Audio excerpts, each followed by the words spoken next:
Hello friends, welcome to JRF NET and PhD. तो आज हम करेंगे पेपर 1 की वीडियो। और सबसे पहले हम करेंगे टीचिंग एप्टीट्यूड। ये हमारा फर्स्ट सब्जेक्ट है, हमारी फर्स्ट यूनिट है पेपर 1 की।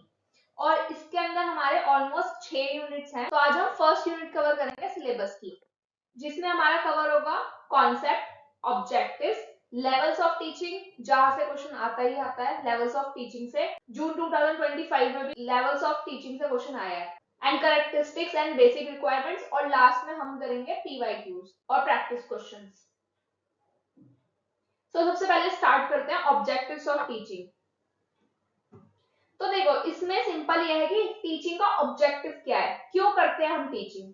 तो सबसे फर्स्ट हमारा ऑब्जेक्टिव है change the attitude, to change the attitude, shaping the students behaviour, to shape the student behaviour, develop children into social and efficient member of society, develop conceptual, intellectual and subject specific skills, develop overall understanding, increase the learning skills, develop critical thinking, develop overall personality।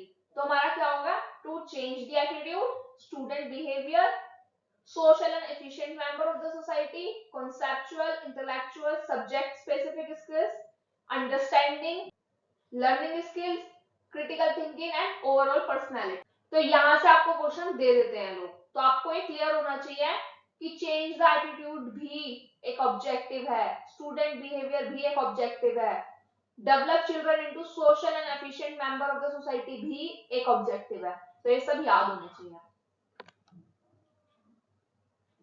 इसके बाद हम बात करेंगे levels of teaching की। तो हमारे teaching में 3 levels होते हैं। फर्स्ट है हमारा मेमोरी लेवल, फिर हमारा होता है अंडरस्टैंडिंग लेवल, और फिर हमारा होता है रिफ्लेक्टिव लेवल। तो सबसे पहले हम बात करेंगे मेमोरी लेवल की। तो देखो, इसके प्रोपाउंडर कौन थे, हर्बर्ट, तो ये याद रखना। और मेमोरी लेवल में हमारी मोटिवेशन कैसी होती है, एक्सट्रिंसिक मोटिवेशन होती है हमारी। अब इसका क्या मतलब है, मतलब हमारे पास इनर मोटिवेशन नहीं होती, कि हमें खुद से नहीं होता मोटिवेशन, हमें बाहर से मिलती है, जिसको हम क्या बोलते हैं, बाहरी प्रेरणा। मोटिवेशन क्या होती है, हमारी प्रेरणा, तो हमें बाहरी प्रेरणा होती है। तो इसमें फिर हम मेथड यूज करते हैं ड्रिल मेथड, और ये बहुत इंपॉर्टेंट है। ये सीधा आ जाएगा कि ड्रिल मेथड हम कहाँ पे यूज करते हैं, कौन से लेवल ऑफ टीचिंग में, तो वो हमारा है memory level of teaching.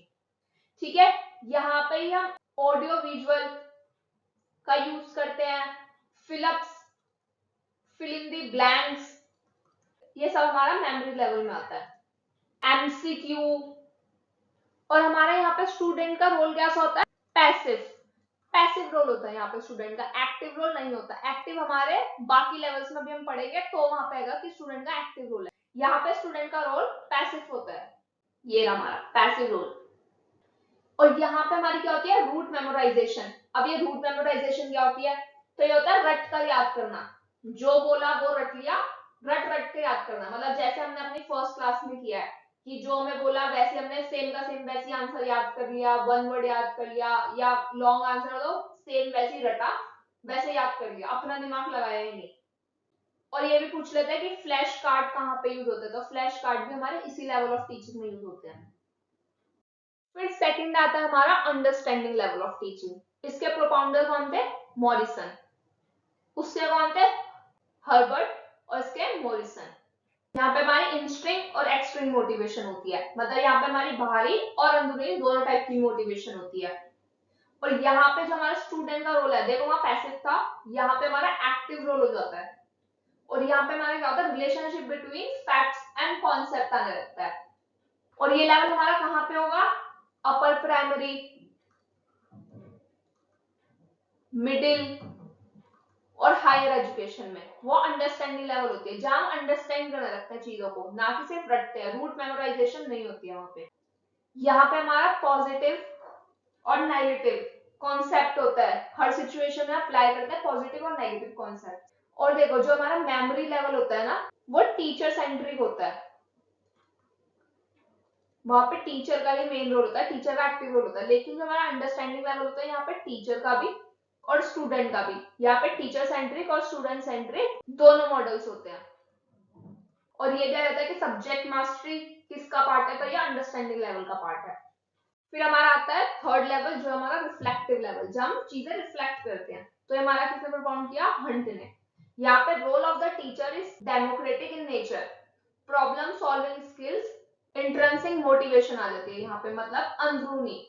First में हमारी सिर्फ बाहरी होती है, अंडरस्टैंडिंग हमारी दोनों आ जाती है, लेकिन यहाँ पे सिर्फ हमारी अंदर से आंतरिक मोटिवेशन आती है। और यहाँ पे क्रिटिकल डिसीजन मेकिंग भी आ जाता है हमारा इसी लेवल पे। यहाँ पे हमारा इंक्रीज इंटरेक्शन हो जाता है, स्टूडेंट सेंटर अप्रोच है ये, और ये बोला जाता है कि ये सबसे most thoughtful level of teaching है ये। फिर हमारा एक और आता है, वैसे तो हम 3 लेवल ऑफ टीचिंग भी मानते हैं, लेकिन ये भी आ जाता है ऑटोनोमस लेवल ऑफ टीचिंग, तो इसका थोड़ा सा जान लेते हैं क्या होता है। तो यहाँ पे क्या होता है? कॉन्सेंट्रेशन, कॉन्सेंट्रेटेड ऑन स्टूडेंट्स है लेवल। नेगेटिव एजुकेशन भी बोला जाता है इसको। No scope for instructor intervention, यहाँ पे कोई इंस्ट्रक्टर की जरूरत नहीं होती, स्टूडेंट खुद ही सब कुछ करता है। अब हम करेंगे प्रैक्टिस क्वेश्चंस। तो फर्स्ट हमारा, which of the following is primary objective of teaching? To maintain discipline in the class, to transmit knowledge and skill, to prepare student for exam only, to punish student for mistake। तो हमने अभी पढ़ा था कि only for exam नहीं होता, काफी सारे ऑब्जेक्टिव्स पढ़े थे हमने टीचिंग के। तो यहाँ पे हमारा क्या था? To transmit knowledge and skill भी हमारा एक ऑब्जेक्टिव था। Which is not one of level of teaching. तो हमने पढ़ा हमारे 3 लेवल्स है टीचिंग के, मेमोरी, अंडरस्टैंडिंग, रिफ्लेक्टिव। तो हमारा इसमें क्या बोला है? नॉट। तो हमारा आंसर नंबर डी करेक्ट हो जाएगा। विच level of teaching involves the highest cognitive abilities. तो हमारे कौन सी होती है कॉग्निटिव एबिलिटीज? ये होती है हमारी रिफ्लेक्टिव लेवल ऑफ टीचिंग में। Which of the following matches the correct teacher role at reflective level? देखो हमने पढ़ा टीचर रोल रिफ्लेक्टिव लेवल पे कैसा होता है? डेमोक्रेटिक। और यहाँ पे हमारा स्टूडेंट सेंटर्ड अप्रोच होती है। तो यहाँ पे क्या होगा? इंस्ट्रक्टर, गाइड, फैसिलिटेटर, डायरेक्टर या सुपरवाइजर। तो हमारा टीचर का रोल कैसा होगा? यहाँ पे गाइड का और फैसिलिटेटर का, जैसे हमारा पीएचडी लेवल में होता है या मास्टर्स लेवल में। At reflective level, teacher acts as guide, encouraging independent inquiry. The memory level of teaching is mainly useful for develop higher order thinking. नहीं, कॉम्प्लेक्स लिखा है यहाँ पे, तो कॉम्प्लेक्स प्रॉब्लम्स भी हमारे इस लेवल पे नहीं होती मेमोरी लेवल पे। रिसर्च ये भी नहीं होता, तो हमारा ऑप्शन होगा imparting factual information. Which of these statement is true? इसमें से हमें ट्रू स्टेटमेंट बतानी है।